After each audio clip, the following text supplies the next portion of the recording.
I'm the co-chair for the Child Hunger Action Team, and I'm also the Vice President of Health Strategies at the American Heart Association. So I'm grateful to be with you all today. I know we've got a lot of great folks on the line. As we were saying earlier, I know a couple other people joined, but this is our first meeting. It's been quite some time since we have seen everyone on our little screen, and we're hopeful that we will get to bring everyone together in the fall in person to continue these discussions, but also recognizing that we live very, very busy lives. And so sometimes it's easier just to have it on a screen, especially for the folks in this call that are preparing diligently for summer feeding.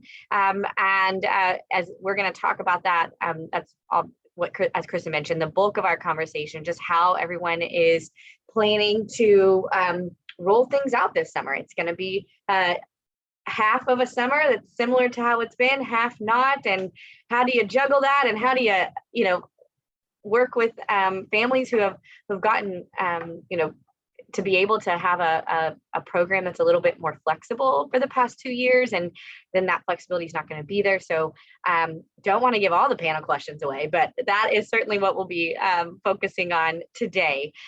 So just grateful to be here, grateful to have Kristen as my co-pilot for this meeting. We did want to share just a little bit about what we have been doing overall behind the scenes for the coalition. The coalition celebrated 10 years last year. Kristen, I believe, was our 10-year 10th summit that we've had. Some of us have been here since the beginning, which is wild to me that it's been that long that we've been able to come together. We've made a lot of great, awesome changes in that time. Worked with Dallas ISD to expand their after-school meal program, worked with Garland ISD and Grand Prairie ISD to expand their after-school meal programs. We've worked with Dallas ISD to implement breakfast programs. So a lot of great work has happened.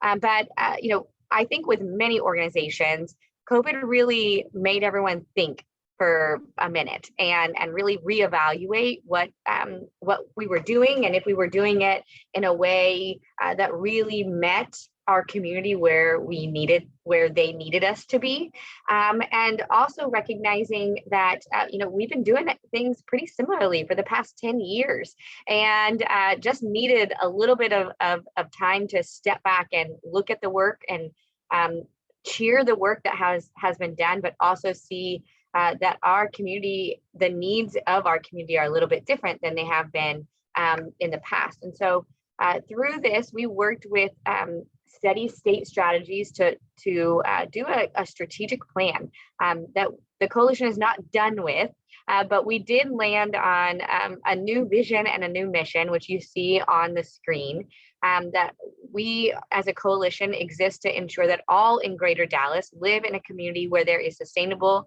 and equitable access to healthy and nutritious food. This is a little bit of a change for us, as we're predominantly focused solely on Dallas County, but recognizing that we have people joining we had people joining us on our calls from many other places, and so wanted to be able to help those that might be coming from Denton County or Collin County, and be able to meet them and give them tools that we had as a coalition. Sometimes through some of the programs that we did, it was very, very hyper focused in specifically Dallas County. So recognizing that hunger knows no county bounds, and so how do we look at helping those organizations that are outside of those county lines that we had been operating in? And then our mission through cross-sector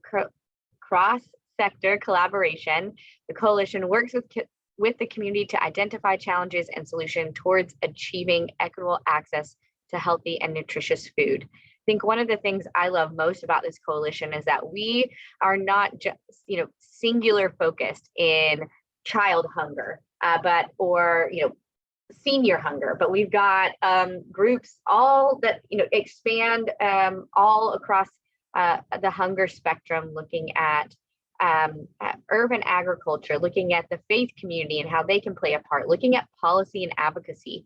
And the policy and advocacy group in particular was added on and became a new group since we started. I think it came along in year 7 or year 8. So wanted to make sure that our mission statement recognize that cross-sector collaboration that we have been trying to do, and to really put the onus on us as a coalition to ensure that continues.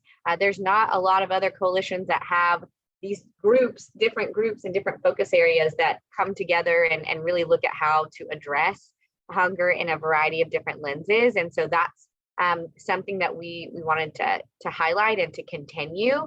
And also making sure that the access was equitable, but also that it met the community where they are, that we weren't trying to take cookie cutter solutions and put them in communities where that might not be the best solution. So making sure that we took the time that we take the time moving forward to really learn from our partners on the ground, each of you on this call, and making sure that what communities need are represented in our actions. So as I mentioned, this is just the first. We're looking forward to continued strategy planning, and but wanted to share this with you all, as it has definitely changed since the last time that we spoke and that we've met. So before I move on, wanted to see if there are any questions or thoughts on just those two things.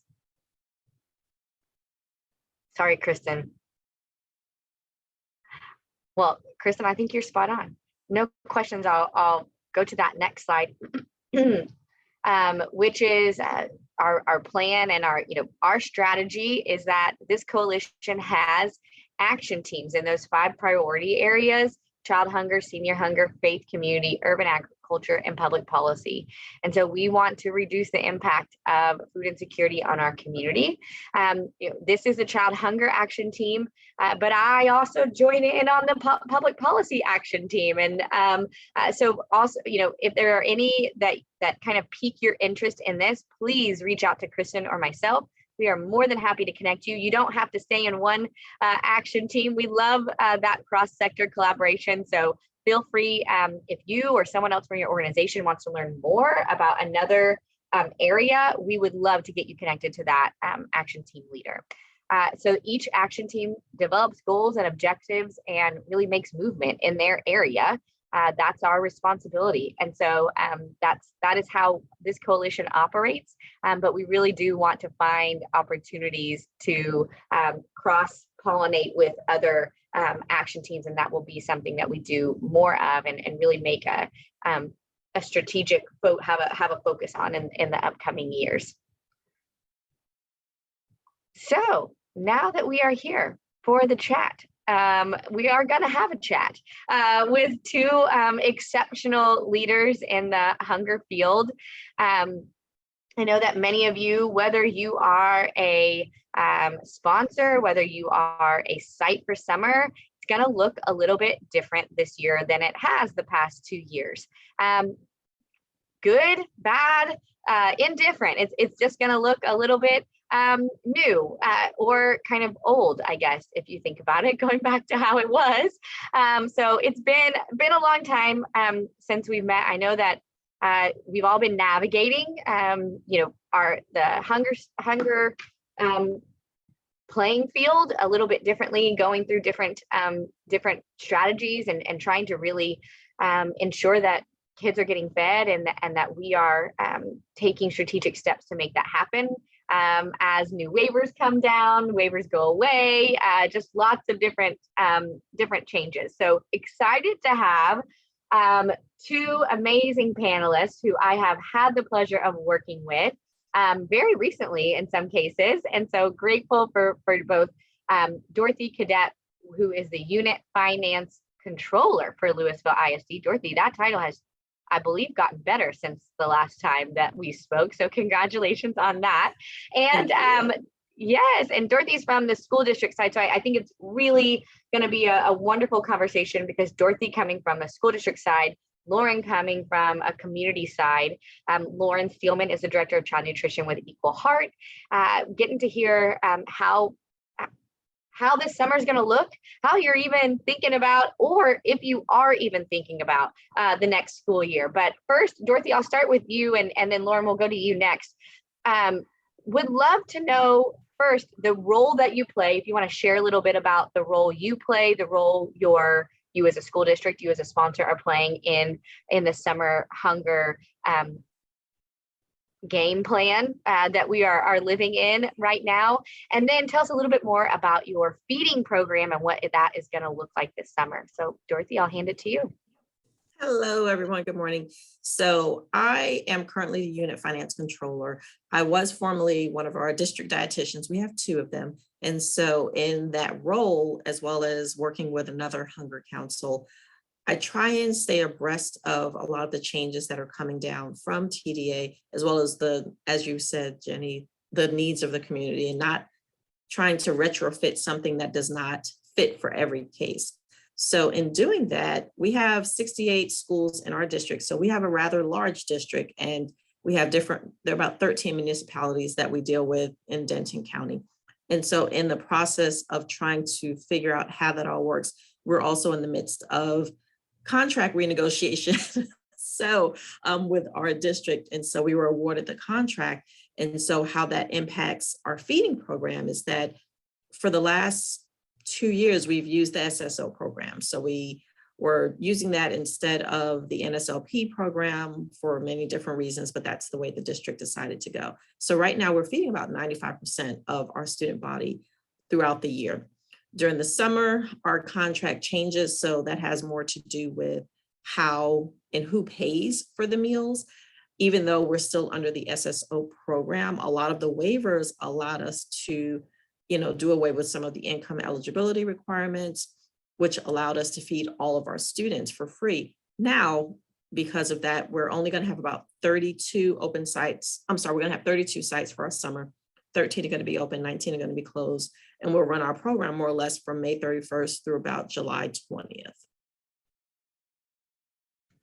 Perfect. And I do want to ask a quick question. Can you share what NSLP and SSO are for those who might not know? Okay, so the National School Lunch Program and the Seamless Summer Option, which is SSO programs, National School Lunch Program operates during the calendar year for the school, whereas SFSP, which is the Summer Food Program, it operates strictly during the summer. During the summer, it allows students the ability to, anyone 18 and younger, I'll say not just students, anyone 18 and younger, to be able to get meals at sites. More than likely, these sites are open sites, which means that they're able to go in. They don't have to pay for it. They don't have to provide any type of identification to say, hey, I'm this age or whatever. But it also impacts those who have a disability up to 21 years old as well. And so it's just a program that allows different programs to operate so that they can feed students for free. Thank you. And we love our acronyms in the hunger community. There are a ton of acronyms. There are. And I always mess up one letter. I seem to always mess up just one letter, and then I get thrown off. Lauren, over to you. Could you share a little bit more about your role and how Equal Heart is tackling this summer? So this summer, Equal Heart is actually not going to be participating in the federal programs because we have created a sister nonprofit. It's called Education PV, and Education PV will be taking on the role of the sponsor. And so normally with the Equal Heart program is we would go to apartment communities, boys and girls clubs. We have a partnership with the Dallas Public Libraries where we either train the staff that Heart has an AmeriCorps program where we can find members in the community to place at the site that can help facilitate their day-to-day services. And so with that, we really just try to make everything as seamless as possible for the sites because, as we all know, it's a federal program. So there has to be certain rules and regulations that we as the sponsor follow as well as the site. So that's one thing I love about Equal Heart, now Education PV, is we are very technology based. So when the sites are serving the meals at the point of service, instead of them using a little piece of paper, they use an app. And they can go on an app on their phone and they can document the meals served at point of service. So it makes my life a whole lot easier when TDA comes into my office and wants to look at all of my records. I can be like, boom, it's here on a website. You can look at it on the app when you're there in person, but when you come out to visit me in the office, I'll have all these lovely meal counts ready to go for you. So that's what this summer will, to me, it will be easier, because the last 2 years, it's been crazy just trying to determine which sites are grab and go and which sites are serving still congregately. Because I mean, even though we've been in the pandemic now for, it feels like 3 years. I mean, we've had some sites in 2020 and 2021 that they continue to serve congregate meals. We have some sites that have never utilized any of the nationwide waivers because it didn't pertain to their program. Whereas we have some sites this summer that were with Equal Heart that can't transition over to EPV because they know nothing but grab and go feeding. They don't have the capacity. It's not safe for them to serve 1,500 kids in one little small area in like less than 2 hours or 1 hour for breakfast or lunch, whatever the mealtime restrictions are. I mean, there's a lot of little things that go into having a safe congregate meal service. So that's what we're realizing is, even though we have this great AmeriCorps program where we can have our sites be able to have help, it doesn't matter because the organization doesn't have the means to even to serve kids congregately. So that's where I just feel bad, is I know that there's lapse of services in areas, but there's literally nothing that we can do. We can offer, but there's only so much that sites can do if they just don't have the capacity to run a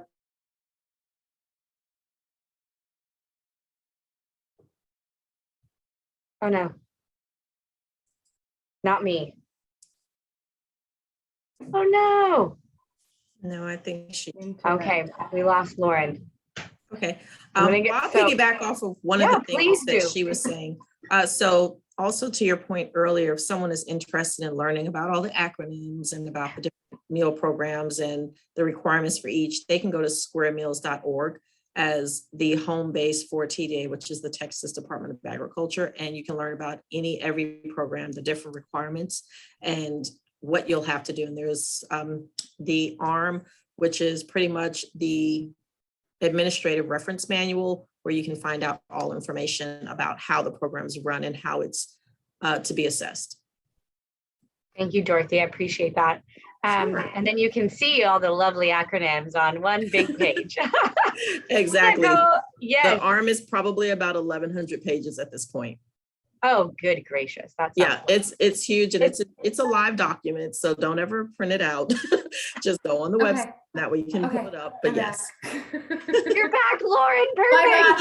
I was just talking and then everyone was just frozen, and I'm just like, why does this always happen? When I'm at have Zoom meetings, it's fine. Don't worry. Every time I'm here in the cell sucking abyss of an office, it always happens. You're fine. And I think you were right in the middle of talking about how some of the sites that y'all are realizing that even with an AmeriCorps Vista, it's not going to be feasible. And so they'll have to. It's just because they don't even know what a congregate meal service is, because they've only ever done grab and go. So for them, it's like, this is scary. We can't do this. It's like, we will help you. Like, we will do everything that we can to make this happen. But if at the end of the day, if they just don't have the manpower or really, like, honestly, the will to do it, then it's not going to be. So I know that there's lapse in services and we're in areas. So we're trying to go find other partner sites that may be able to facilitate an in-person enrichment program for the summer. But at the moment, it's kind of looking like some of those sites, they're just not going to be able to serve. Yeah. And that's sad, very, very sad, because I think, the waivers were, to your point, I love how you talked about how they were really beneficial for some. It didn't matter for others. And so kind of sticking with that theme, would love to for you to share how, the benefits of it, if you had a success story. And I'm sorry, Lauren, before I toss it over to you, just to kind of clarify a little bit for everyone on the call, summer feeding for as long as it's been around, I believe, has been a congregate feeding meal program, meaning that a child would come in, they would need to eat the meal on site. So they couldn't come grab it take it home with them. I think the intention with, as I understand it, for it being congregate is to ensure that the child was the one that got the meal, so that they truly were able to benefit, and that it wasn't split 5 different ways, and then we still had hungry kiddos. And so, the nice part, to Dorothy's point, is that it is able 0 to 18 to 21 in some cases could come, even if they weren't enrolled in a school site. It was just a open summer feeding site. So for the past 2, 3, half of this summer, until June 30th, those waivers will still stay. The waivers that were put in place for COVID will stay in place. So if a site during the COVID period did not have to be congregate, obviously for safety reasons. And so families were able to come grab a meal and go. I think in some cases they were able to grab maybe 5 meals for the whole week and go.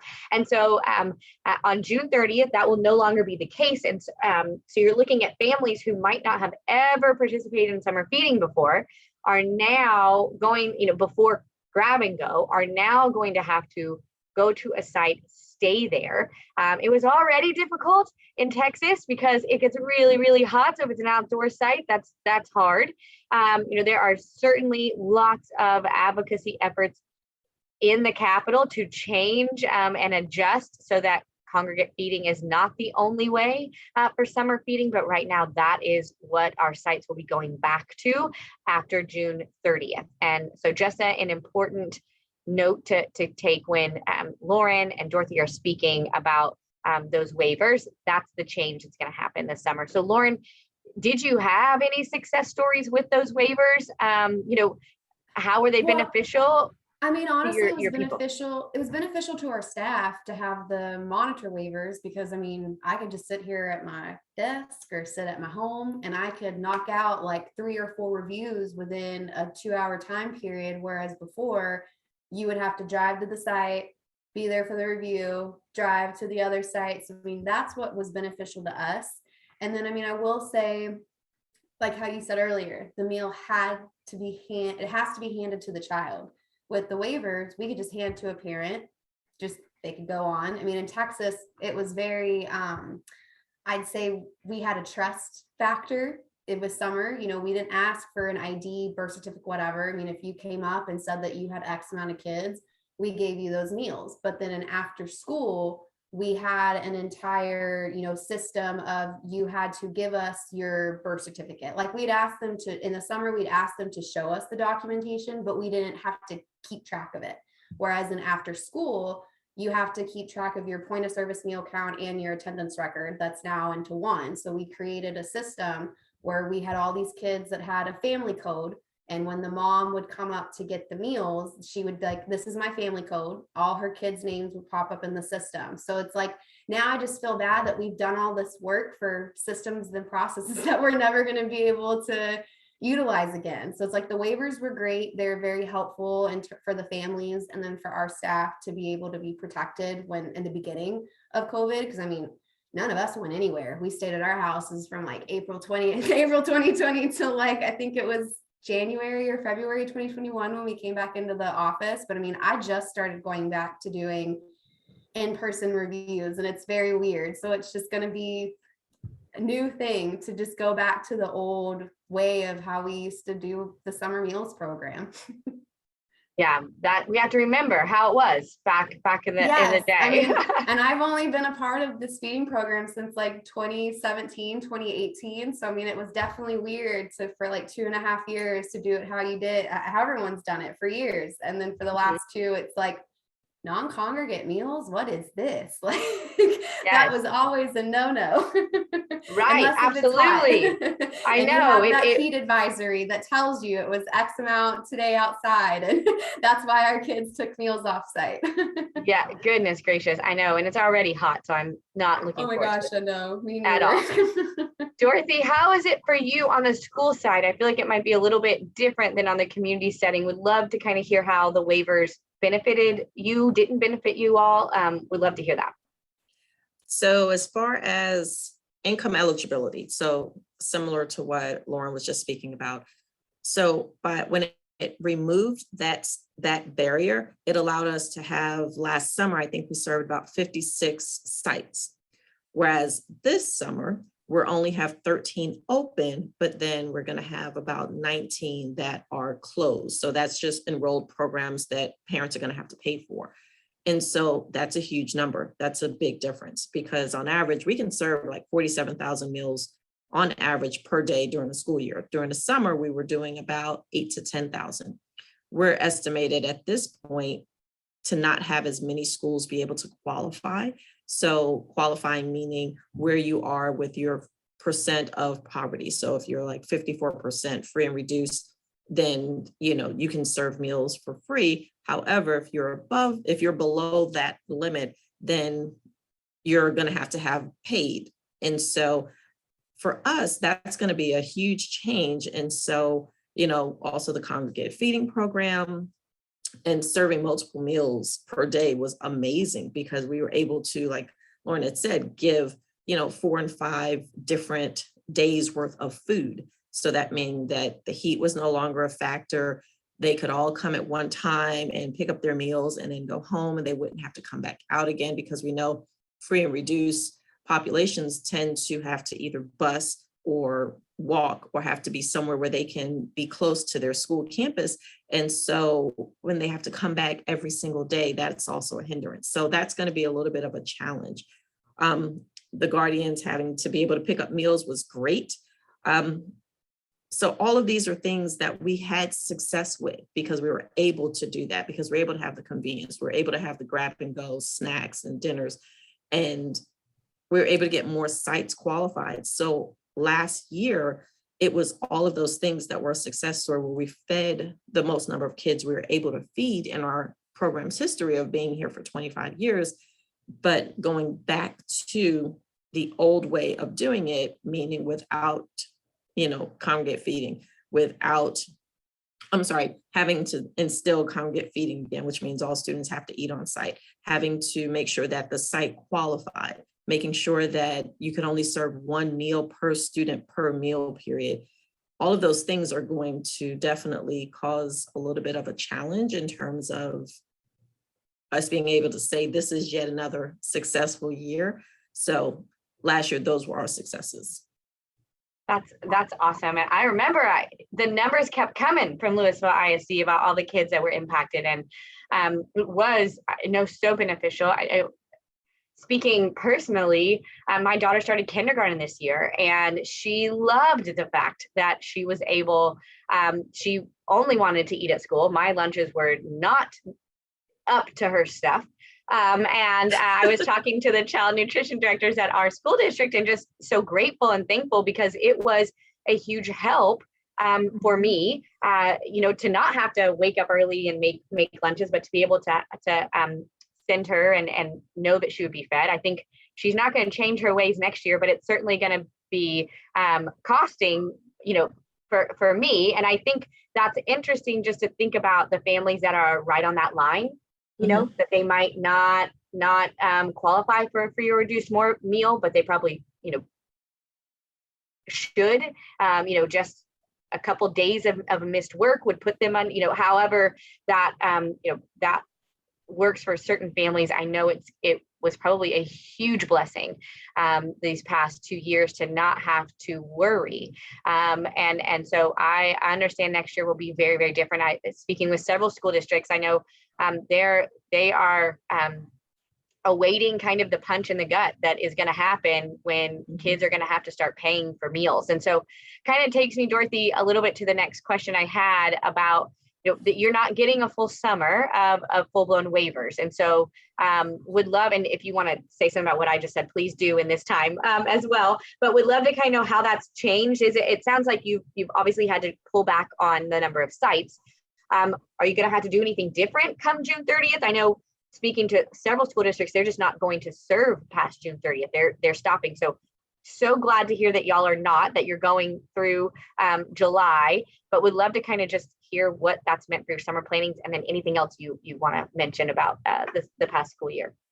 Sure. So the only other thing I was going to add, but it kind of transitions into what you were just asking about, is The beautiful thing about the waivers being put in place is that it removed a lot of the mental stigma that people had associated with getting school meals or getting them for free. Now it's, hey, your students can eat no cost. And it didn't matter what your socioeconomic status was. It did not matter what your income was. It didn't matter whether you made, $1 million or if you made $10 an hour.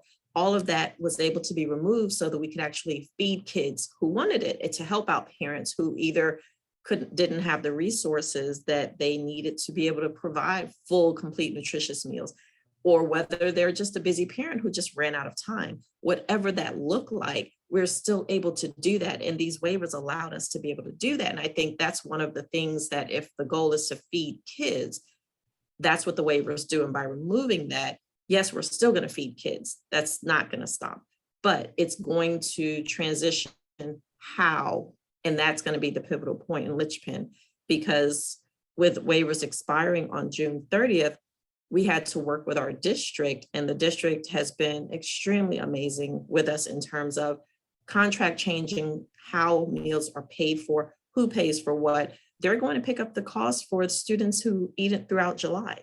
So if they're not part of one of our paid programs and they're coming through one of our 13 open sites, the district says we still want to make sure that kids get fed. And I will have to take my hats off to Louisville, because that is an amazing thing to be able to say, we're still going to feed kids regardless of what the waivers do, regardless of what it says. As long as they can come here and get here, we're going to make sure that they get fed. So that's one thing that will change as of June 30th and July 1st, is that our district will have to pick up those for students that don't qualify or for sites that don't qualify. And so the children still have to remain on site. We're only serving breakfast and lunch. We're not doing snack or dinner, which is something we were able to do last year. And so I think that's going to impact us with fewer students. And because we have sites that have to qualify, now it's going to impact the number of feeding sites available for us. But that's where we kind of work with our community partners. Similar to Lauren, we have a network of organizations that we work with, as you know, and those organizations kind of are going to help pick up the slack as well, to try and make sure that students get fed. And so we work with them throughout the year to get grants, to get funding, to try and help them source volunteers to make sure that where we cannot go, they can still go. That's awesome. Thank you, Dorothy. And Juliana, I am going to get to your question because it's a very, very good one. I'm going to want Lauren to have some time to answer as well, just how the waivers expiring in the middle of the summer are going to impact your service this time. Well, we normally or Equal Heart normally has a mobile program. So that's something that we EPV are taking over from Equal Heart. So normally our AmeriCorps program has like 5 to 6 mobile vans that has multiple routes 5 days a week. They go out to the sites, whereas before they were at the apartment sites 1 day a week, serving 7 meals at once that were either handed to the parents or handed to the parents and the kids. So that's what we know with the waivers expiring on June 30th, like these kids, we know our numbers are going to be low, but we still have to service them because we've been serving them since March of 2020. I mean, in the summers before that. And so that's what, in our mind, we don't want to just give everybody shelf-stable meals, but we're going to try a mixture of fresh meal and shelf-stable meals from our vendor Pepsi, and then just try our best to entice the kids to stay on site. I mean, when I first started at Equal Heart, I was the volunteer coordinator with AmeriCorps, so my job was to put on field events and get volunteer groups to come out and volunteer with us, whether it was to make piñatas or it was actually to set up a field day event at the apartment site. So that's really what we're going back to, is just pre-COVID way of running a summer operation. Like even if the way, like something happens and by the grace of God, Congress decides to get their stuff together and gets waivers, then we will completely shift our focus back to how it's been for the last 2 months. But that's honestly just the mindset that I have been in since honestly January, is okay, if we don't hear anything, I'm just going to keep on moving like it's a regular summer, and just knowing that we're not going to be serving 100 to 200 kids in apartment side in one day. We'll probably be serving like 5 to 25, and it is what it is. As long as there's kids that are coming to get the meals, that's all that matters to me. Yeah, absolutely. I'm with you. We want to make sure that kids are getting fed. So I'm grateful to the work that both of you are doing and the work of others on this call. I do want to kind of speak to those waivers and to what Juliana asked about, them in general and who dictates what. So the waivers, and anyone who wants to say, no, Jenny, you're thinking through this wrong, you just cut me off and go through it. But the waivers for USD, the pieces for that apply specifically to USDA programs, those waivers that took away congregate feeding, that took away the monitoring Lauren was talking about, that allowed the income eligibility that Dorothy was talking about, those are congressional waivers that Congress would have to change. There are absolutely, a lot of advocates, I think probably from all over both sides of the aisle, that would like to see these waivers stay. And so when they are reauthorizing the Child Nutrition Reauthorization Act, they can make those changes. So, being able to ensure that Congress is listening and sees the impact these waivers had is something that we should absolutely be trying to do. And the public policy team is and will be working in that and trying to ensure that voices are heard in DC. Now, I do want to say that the state legislature can do certain things and change certain things. So while Congress would be able to do it and at a very high level, and it means that it would never change, and it would stay in place, and it would be in the rules and the laws of those programs. When I actually first came into the nonprofit world, I was hired to help expand the school breakfast program across the state of Texas. And the reason that was important was because the state of Texas required that all schools, every school campus that had at least 80% of their students qualifying for a free reduced meal, that those school campuses had to serve universal school breakfast to everyone. So as Dorothy was mentioning, that stigma's huge. And I would guess to say, and what our study showed back in the day, breakfast stigma is really big, because lunch, everyone's eating lunch. Not everyone is eating breakfast at school. Typically the students that are eating breakfast at school had nothing to eat at home, had possibly nothing to eat the night before that was substantial. And so breakfast was a big part of their morning. And so serving every kid for free, this passed in 2013, serving every child, I think 2011 is actually when it passed, every child for free reduced that stigma. We had some amazing school programs that were breakfast in the classroom, because when you're not collecting money, it's just enabling everyone to eat, and it's reducing that stigma. It's making it easier on school districts in a sense, because they don't have to check boxes, and there's just a lot of flexibility there. So there are states, there is a state big advocacy effort happening in Colorado right now to keep universal school meals. So the state would cover the costs of students who didn't qualify.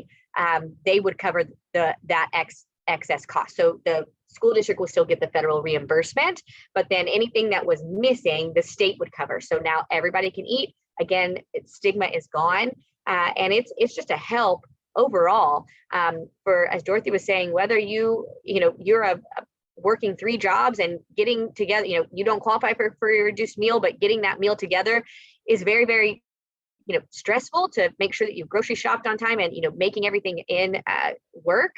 It just makes it easier across the board when those are accessible, and it reduces the stigma. Everyone's eating lunch together, everyone's eating breakfast together, you have after school meals. It's just really, really beneficial. So I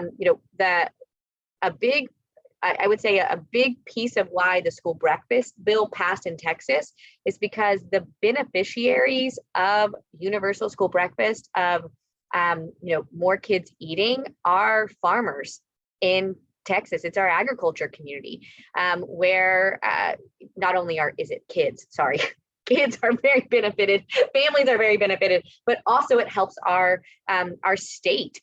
And so that was a big piece, and why we were able to bring that to pass because it was a lot of people from everywhere. Rural communities in Texas were benefiting, urban communities, suburban communities, everybody would benefit from these meals. So our breakfast law is actually in Texas.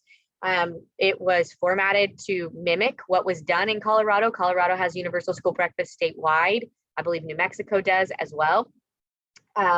I believe Oklahoma has something to that extent as well. So it's a and or a both situation, Juliana, because it can be the state can take action if they wanted to, but I am unsure what efforts are happening right now at the state. I think we're all gearing up for the next legislative session, so that's something I'll make sure to keep front and center as we get into legislative season this fall. Absolutely. That's great. And I would say too, you're already doing some focus groups and education of our community members around the issues that are contributing to the food desert and some of the things that can be done on a policy level. And so I'd love to get some of those folks involved, to invite them to the state capitol or to speak or to share stories via video or whatever format may be helpful. Just please do keep me in mind because we want to be involved. Absolutely. I 100% will. We as a coalition sit on the Texas Food Policy Council, which is led by some really amazing hunger groups that are in Austin and really kind of have the heartbeat of Austin front and center, and of the legislature. So Kristen and Wyanella, please help me to remember that that's a topic we should have in the fall, is keeping this group updated on where conversations are. And Juliana, I'll follow up with you as well, because I think some of those even more local policies we are also trying to stay abreast of, because locally there's some things, not necessarily with school meals, but other things that we can do locally to help address hunger in those areas. So we will certainly keep that as a topic for this fall when we meet our next meeting. So kind of in that vein of supporting our efforts, everyone's efforts at the state and national level, what are ways that we can help you all, Dorothy and Lauren, and then organizations like you that are in our areas as you try to navigate this summer? Lauren, what would be something that could be helpful that we could, make sure that we get out to the masses as a coalition, but also, that we as a coalition, as an action team, look to see how we can help y'all? Really, for us, we know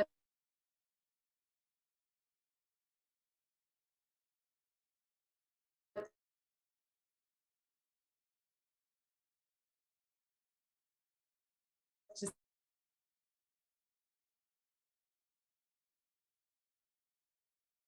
games that are just water related, but then of course when you have the apartments, you have the apartment managers who get mad when their apartments get messed up. But that's why we have AmeriCorps members, because the AmeriCorps members, they have to clean up. They have 10-15 minutes time of clean up before they go to their next apartment site. So for us, that's what we think with our mobile sites, is that to be able to promote it, we really need some more just on-site items for the kids. Because I mean, we have a lot of because of the waivers, a lot of our sites were closed enrolled, but now we can't use that. They have to be restricted open. So there's a lot of our sites that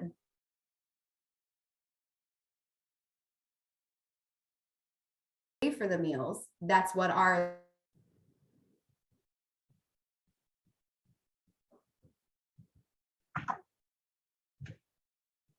Oh no. these Oh, Lauren, it cut you out.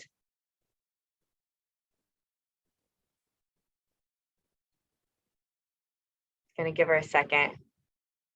Dorothy, do you want to take that one? Oh wait, no, Lauren, again. You're back. No, Okay, it's fine. So every time I do it, it happens. So Dorothy can take over.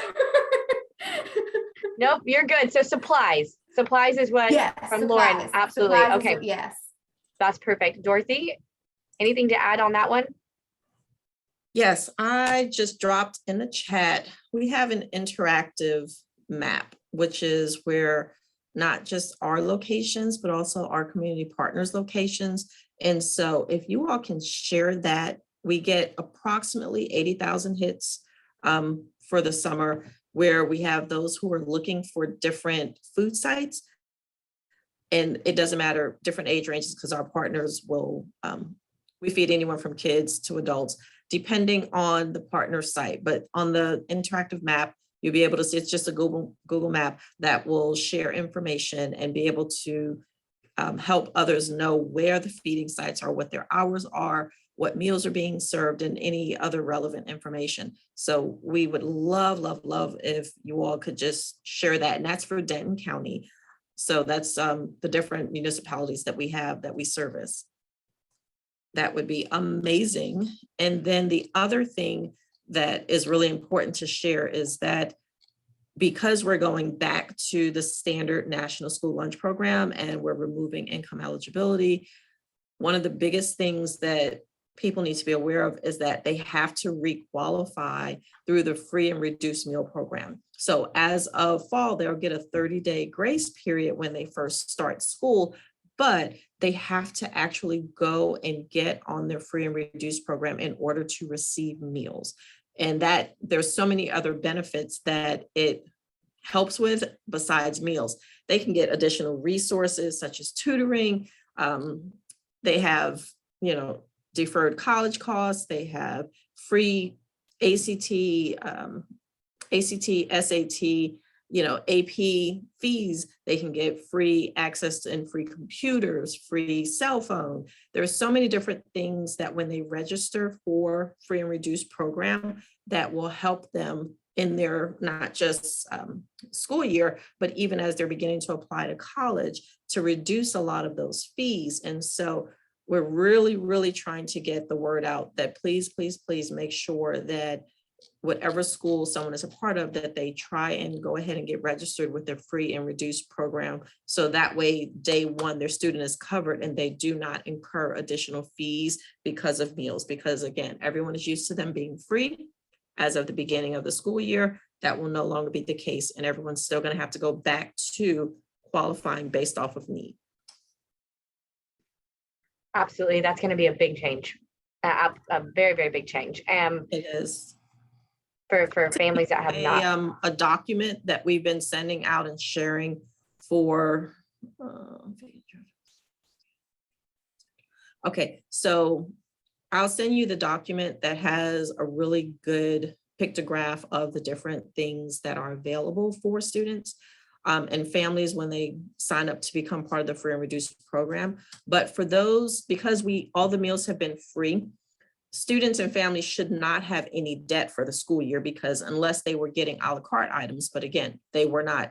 If you didn't have the money to pay for your a la carte item, or you didn't have an a la carte, it could be like an extra meal. It could be, you want a bag of chips, or you want something, ice cream. These are things that you would have to pay for out of pocket, and it was not need-based. It was just straight a la carte items that you're buying separately. So there weren't any accounts. However, in going into the school year, depending upon the different school district, they will have different requirements of how many meals a students will get free before they either are given a substitute or an alternate meal, or whatever that policy is. So that would be a school district based question. So I hope that answered that question for you. Well, I know it varies by school district. And that's my concern. Is Yes. in Texas, what does happen in most communities? I mean, I know what happens in your community, but this is going to happen. We've heard reports before the pandemic, right? We heard there were reports in the news about around the country where families owed hundreds and maybe thousands of dollars, Oh yeah. for school meals. And they couldn't afford to pay, they couldn't afford to pay.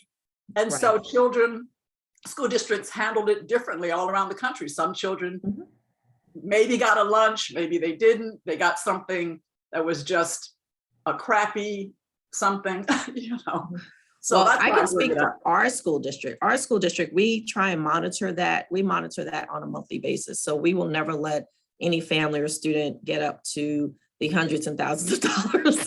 That will not happen. What we do is our health and wellness policy allows us to give a student 5 meals, breakfast and lunch as the regular meals, But after that, it becomes an alternate meal. An alternate meal means that it's you get all the sides that you would normally get. It's just your main entree will be a sun butter and jelly sandwich, and then you'll have all of your other sides. So as opposed to getting a premium entree such as pizza or cheeseburger or tacos, you'll be given the sun butter and jelly sandwich, and then you'll have all of your sides. The way we really try and work around that, so that way that doesn't happen, is we really, really, really push that if we see a student get to the 2 and 3 meal rate, that's where we step in and we talk with our Title I coordinator to say, hey, we noticed that this student is getting pretty high. How are we going to address it? Have the parents gone in and filled out the application? What has the school done to try and qualify this family so that way they don't continue to incur costs? And so that's where we work closely with our Title I coordinators and our counselors to try and identify those students who do have the potential to be a part of the free and reduced program, for whatever reason. So that's the first thing that we do. The second thing that we do as well is trying to make sure that as we are going forward, that we're staying in contact with our front office staff and with our PTAs, because all the individual schools also have a angel fund. And sometimes they'll have those who donate money back into the program, or they'll use that to wipe away certain students or even school debt. So depending on the school and how they want to work with it, and if all of that is done and we still have balances, we definitely try and interact with parents one-on-one. So we'll call them, we'll send them emails, we'll send them letters and say, hey, your student is here. We need to get this paid up, and then go from there. At worst case, then we present the bill to the district and we go from there to figure out how that's going to get paid. So those are all the steps that we take. So we try and never let it get to the place where a family is now in a financial bind and they cannot pay it and their student is not eating. Our students will always be able to eat, always. We will never restrict any student from eating. It's just whether or not they'll get a premium entree or not. Thank you. I'm glad to hear that. You're welcome. And you're right, Marianella, it very much differs. And as Dorothy mentioned, by school district. I want to say this was probably one of the biggest topics that I sit on a couple of school health advisory councils that were looking at this. The only thing is, our mind, in 2020. And so I'm not, with everybody run up. So I think that's certainly something that school districts, another thing that school nutrition departments are going to have to look at and address as we get back and revert back to kind of how it was previously. That was really it for my set questions. So I wanted to turn it back to Dorothy Lauren, if you had anything else to share, or Juliana, Jason, Kristen, Wynell, any other questions, that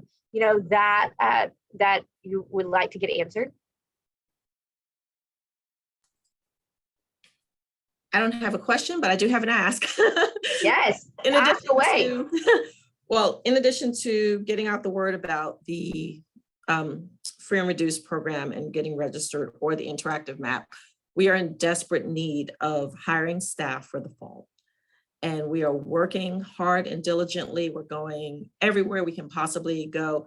But if you all keep us abreast if there are any upcoming job fairs or community events where we might be able to host a table or something similar, or even if you know of any work programs where they're looking to get folks hired. We span a very large area. We have 13 municipalities. And so we are in desperate need of hiring staff to make sure that we can fully execute our program in the fall. So I would put the word out that if anyone is looking to work for child nutrition, we have great benefits, no weekends, no nights, and we have a competitive pay. And we really, really, really would love it if we could start building our employee base back up to make sure that we can really execute the program that we really want to execute. Yeah, absolutely. And I would say, if you don't know anyone in Louisville, I think just about any school nutrition department is going to be in the same place as Dorothy. So if you don't have someone that lives close to Louisville, I would suggest that it's a good fit for almost anywhere in the state of Texas. So Dorothy, thanks for reminding us about that. Julianne, I saw you come off mute, so I want to give you a second if you had any questions. I just want to share quickly. What I said earlier, I wanted to kind of double down on that a little because I forgot we're getting a food justice fellow from Teach for America, who's been working in the classroom in South Oak Cliff. She'll be with us this summer, and she's wonderful. She's done some research and some GIS mapping out of DC. And so she'll be bringing her brilliance and connections to our community this summer and doing a lot of what I was sharing of like getting that, the focus groups, getting some data and some stories, some video, and really building content. So let us know how she could work with you potentially this summer too, like as you're building out some of those efforts, like, rather than waiting to the fall, like I'd love to be having those conversations sooner. Absolutely. Wynella, maybe, or Juliana, I'll follow up with you because I think it would be great to have her join the public policy team. I don't know if they're meeting this summer. Wynella, do you have any other thoughts? Yes, no, I think that would be the next step, to get Juliana networked in with our group working on public policy and advocacy. We are probably on hiatus for the summer because we are concentrating on our final phase of strategic planning, and that will have bearing on a lot of what we do going forward. But yes, thank you, Juliana, and glad that you're interested. Yeah, and I'm thinking even looking at, and I don't know if the Texas Food Policy Council is meeting this summer, but even our two chairs of the Public Policy Action Team, Sarah Albert and Denise Gomez, both sit on that. So she could, join in a call with them, sit in on one. So I'll follow up and see, because it would be great. I always think that it's really great to be able to share from North Texas. We have a lot of powerful legislators that are in our area. And I think sometimes we forget how powerful they are and how much of Texas we represent. About 25% of the Texas legislature, their home base is North Texas.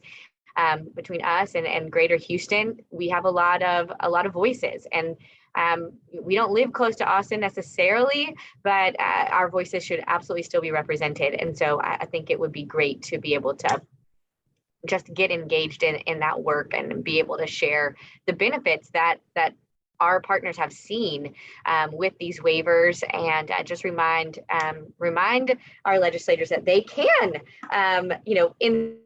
instill some great policies. They don't have to wait on the federal government to do it. Wynella? Yeah, and I'll just add, Juliana, the Texas Food Policy Roundtable meets on the second Monday monthly at 2:00 for an hour. I know because some of our leadership team members often have to vacillate, jockey back and forth between two meetings because our leadership team meets on that same day monthly. But anyway, so make a note of that, the second Monday monthly, 2:00. And anyone, as I understand it, representing an organization or a stakeholder in all of this, may attend those meetings. They're online, they're Zoom meeting or Microsoft Teams, but they're online meetings, they're virtual meetings. So yeah, anyway, I'm glad you reminded me, because I had the same problem. I used to join them, and then we have a team meeting that I have to be at, so I've stopped. But it's a good reminder. I could certainly get the fellow to join, and that way she's connected. So thank you. Yes, yeah. Any other questions? We might get a good chunk of your time back, which I always like. It stays blocked off on my calendar. Nobody knows about it. That always works out. Any other thoughts or questions? Well, I would just say, first of all, thank you, Dorothy and Lauren, for your time this morning. It is so great to hear boots on the ground. I feel like everything has been changing so quickly the last 2.5 years. So it's great to hear how we can help, what we can do, and conversations we can have. Also good to know, supplies. I think we were able to supply some things last summer. I know, Dorothy, we were able to give some to Louisville ISD. And so just continuing to think through how this coalition can support our partners out in the summer would be is something I want to make sure that we keep forefront. So thank you all so much for your time. Kristen, I'll toss it back to you in case there's anything I'm missing. Sure. Thank you so much for the sharing, you guys. And then I'm going to just share a little bit about like how you can get involved to promote summer meals this year in your community.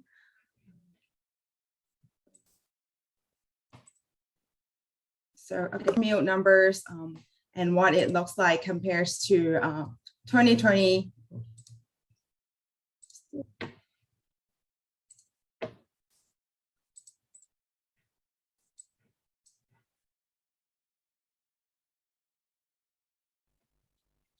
Can you guys see me? Sorry, the internet connection. It says I'm back.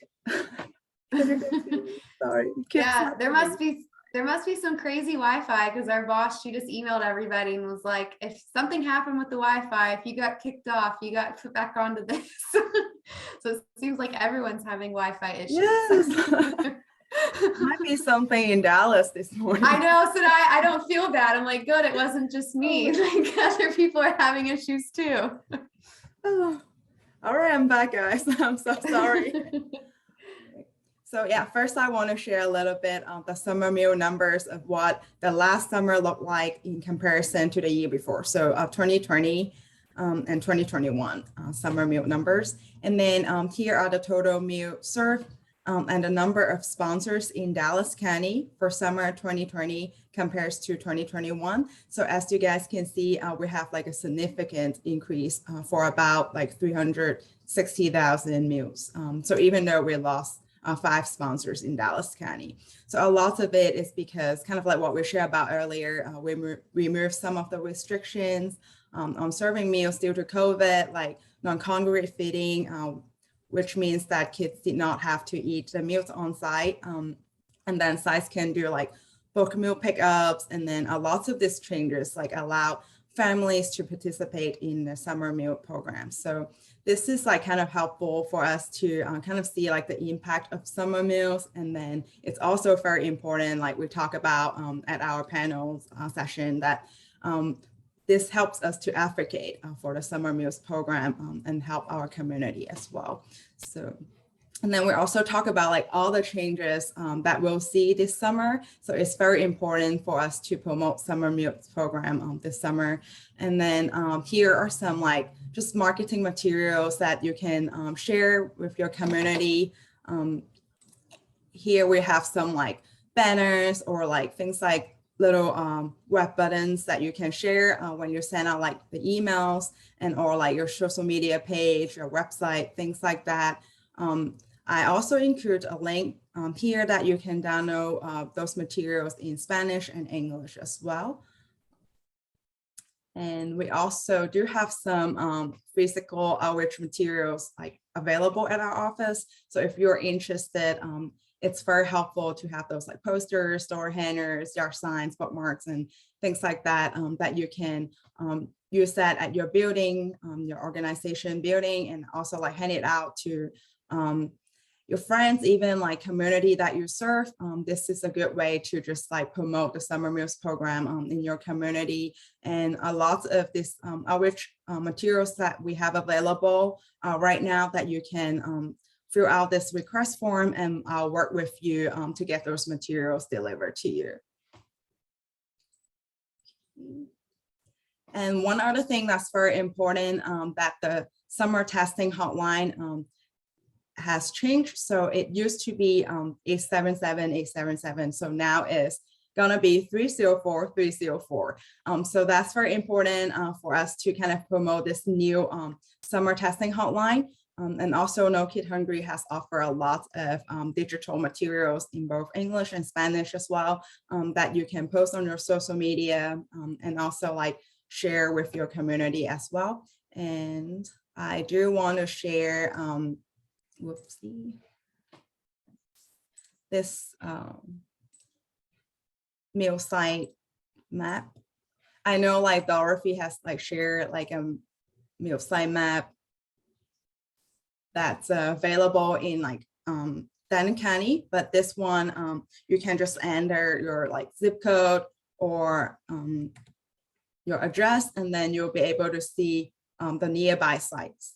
So for example, like my zip code is 75231, and then you can kind of like adjust like the distance, depends. I know like some families might not have like transportation, so it's kind of good that you can kind of help them to look for like what sites that's like close by. And then you'll be able to see like the address, and then the start day, end day, and then the dates of operation, and then breakfast time, lunchtime, and all that in details as well. So this is a very good like tool to share with your community. And then next is to become a site. So a summer meal site is a location that serves meals for free for children that's 18 years or younger. So the Summer Food Service Program, SFSP sites could be in different settings like schools, parks, community centers, hospital, churches, places like that. And then the sponsors would be responsible for all the operation like paperwork, summer service program, that responsibility for applications like meal patterns and all that. So all those paperwork, the sponsors will be taken care of. So your organization would receive and serve meals for children from the sponsor. So all you need to have is volunteers or like yourself as a site supervisor. So they will receive trainings from the sponsors, and the sponsors will might request you to like sign a paperwork, just agreement that outlines all the responsibilities that you need to follow as a site. So here, let's see. I also include kind of like map that you can track if the area of your organization or like the site that you would like to be as like a feeding site to determine if that area is like eligible for this program. And then I also have just like an examples of like summer meal sites from last year, because we don't have the information for this year yet. But in here you can see the zip code again.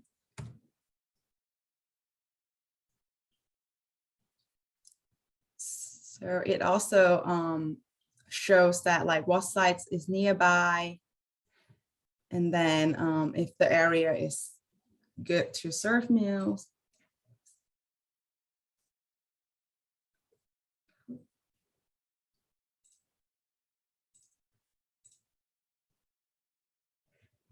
Usually takes a while to load.